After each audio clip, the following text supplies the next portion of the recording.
નમસ્કાર મિત્રો, તો આજે આપણે આવી ગયા છીએ ફરીવાર હવામાન સમાચાર લઈને. વાવાઝોડા કેટલે ભૂગ્યું છે અને વાવાઝોડાની શું સ્થિતિ છે તેના વિશે આપણે સંપૂર્ણ માહિતી આજે આપવાના છીએ. તો આપણી ચેનલ પર નવા હોય તો સબસ્ક્રાઈબ કરી લેજો અને વિડીયો જોવા માટે ઘંટી બટનને પણ દબાવી દેજો. આજનો વિડીયો ગમે તો મિત્રો વિડીયોને લાઇક પણ કરી દેજો. તો હાલમાં બંગાળની ખાડીમાં ખતરનાક બનેલ વાવાઝોડું રેલમ રવિવારની રાત્રે બાંગ્લાદેશ અને પશ્ચિમ બંગાળ ઉપર અટક્યું હતું. હજી પણ તે જમીન ઉપર આગળ વધી રહ્યું છે. હવે આ વાવાઝોડાની ગતિમાં જેમ જેમ આગળ વધે છે તેમ તેમ તેની ગતિ નબળી પડે છે. તો હાલમાં તેની ગુજરાતમાં પણ અસર મિત્રો જોવા મળી હતી અને ત્યારે તે બાંગ્લાદેશને પશ્ચિમ બંગાળ તરફ આગળ વધી રહ્યું છે.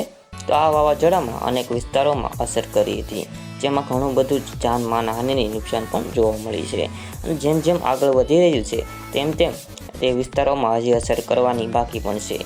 આગળ વધે છે તેમાં અમુક વિસ્તારોમાં તેની અસર પણ જોવા મળી શકે છે, તેની શક્યતાઓ વધારે છે. બંગાળ પર ત્રાટકેલ આ વાવાઝોડાની અસર ગુજરાત પર પણ જોવા મળી હતી.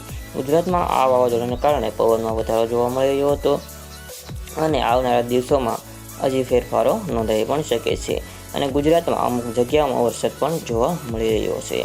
તો એક તરફ વાવાઝોડું દરિયા તરફ આગળ વધી રહ્યું છે, જ્યારે ચોમાસામાં પણ તેનો સમય મુજબ આગળ વધી રહ્યું છે.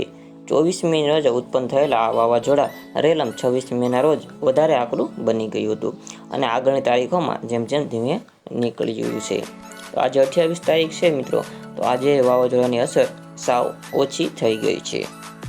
આ વચ્ચે હવામાન નિષ્ણાત આબાલ પટેલે આગાહી કરી છે કે 4 જૂન આવતા પ્રી મોન્સૂન એટલે કે આંધી અને વરસાદની આગાહી કરવામાં આવી છે. હવે મિત્રો આપણે જોઈએ કયા કયા વિસ્તારોમાં વરસાદની આગાહી જોવા મળી છે અને વરસાદમાં કેવા કેવા કડાકા ભડાકા જોવા મળે છે, ગાજવીજ સાથે વરસાદ આવવાની ફૂલ આગાહી છે અને કયા કયા વિસ્તારોમાં આગાહી જોવા મળે છે અને 4-5 મેમાં વાવાઝોડાની સંભાવના કેવી છે તેના વિશે પણ આપણે આગળ વાત કરીશું.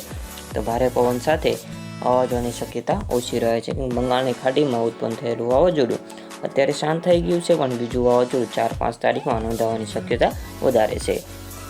તો ગુજરાતના ડાંગ અને વલસાડમાં વરસાદ થશે, જ્યારે ભરૂચ અને કચ્છમાં પણ વરસાદની શક્યતાઓ છે.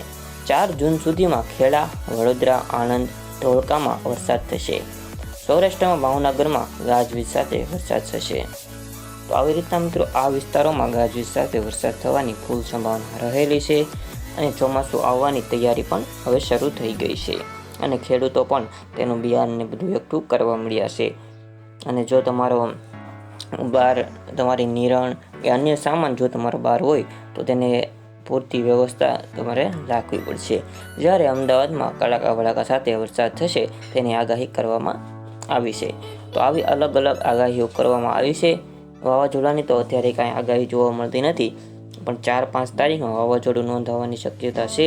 હવે તે દરિયામાં સમાઈ જશે અથવા ગુજરાત રાજ્યને નુકસાન કરશે તેને આપણે આગળના વિડીયોમાં વાત કરીશું. તો આજના વિડીયોમાં આટલું જ હતું મિત્રો. તો આપણો આજનો વિડીયો ગમ્યો તો વિડીયોને લાઇક કરી દેજો, કેવો લાગ્યો તો કોમેન્ટમાં જણાવજો અને તમારે આવા વિડીયો જોવા હોય તો આપણી ચેનલને સબસ્ક્રાઈબ કરી બાજુમાં બેલ બટનને પણ મિત્રો દબાવી દેજો. તો ચાલો મિત્રો બીજા વિડીયોમાં મળીએ. જય જવાન, જય કિસાન, વંદે માતરમ.